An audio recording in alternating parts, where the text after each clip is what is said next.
Hey, Zach Dilly here. I'm here to summarize what exactly that I learned and took from lesson four. The main two things I took from lesson four are the effectiveness of Twitter and more specifically Twitter chats, and then also the way we can incorporate blogs into our classrooms.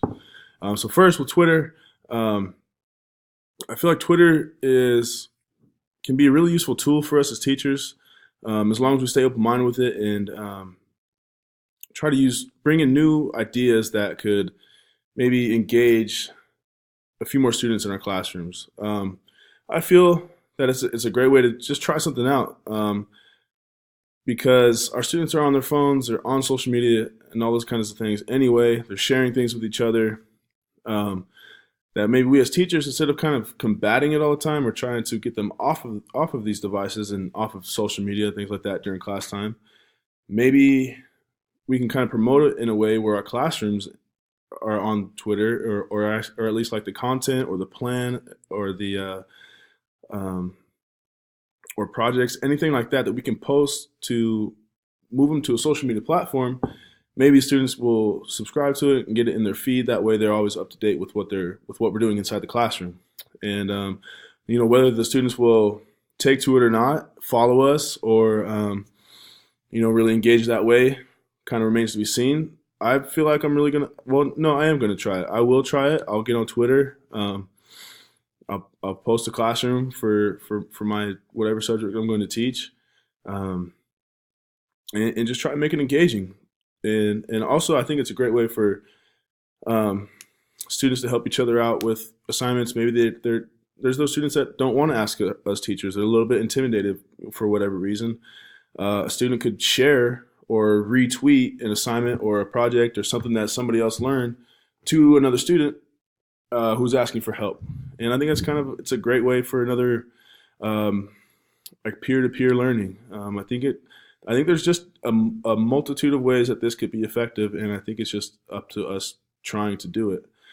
Um, the Twitter chats, um, although I didn't have success with finding a Twitter chat that was active while during the time we were searching for them, I've seen the results of them on Twitter as well, and the production that they've shown when they were active. And I think these are a great way to just to learn for anybody. It could be for students and also for us as educators. There's resources that people post and tweet and retweet that we can really take advantage of. And there's so much out there that we if we search in Google we may not be able to find. But this way, excuse me, somebody can bring it to light for us, and we can really utilize maybe a very significant resource that we could have in our classroom that would really help us out. And so I think that's the effectiveness of Twitter chats. It's just bringing undiscovered potential for our classrooms right to your fingertips. Um, the second thing is the blogs. Um, I haven't had a lot of experience with blogs before lesson four, um, but now I'm beginning to generate ideas of how maybe this could be effective, and kind of related to the Twitter, like posting things on Twitter about the class. A continuous blog about what's going on inside our classroom would really be effective in keeping any student up to date with what's going on inside their class. That way, they happen to miss something during the lesson, or they miss a day. They're always up to date. There's always one way that the student can figure out what's going on inside the classroom, and that way there's no excuses as to why they didn't know. You can bring the blog up right there, tell them, hey, we let you know to check this all the time. Um, you probably should have been checking it, and still, we'll get those that where nobody checks it or things like that. And again, it remains to be seen how effective it will be.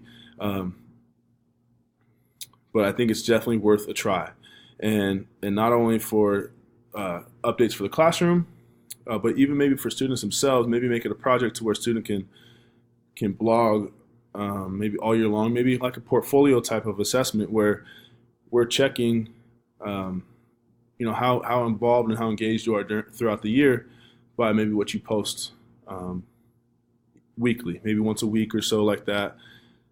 student posts an assignment to their blog, and then at the end of the year we kind of see how much of the collection of blogs that they've had. Again, that's just another idea thrown out there. There's all kinds of things I think we can do with it. So it's really exciting. I'm glad we had lesson 4. It's given me a multitude of new ideas to try out, and I can't wait to see how effective or ineffective they will be, and then just keep going back to the drawing board and relearning and reimagining new ideas. So good. That's my lesson 4 learning summary.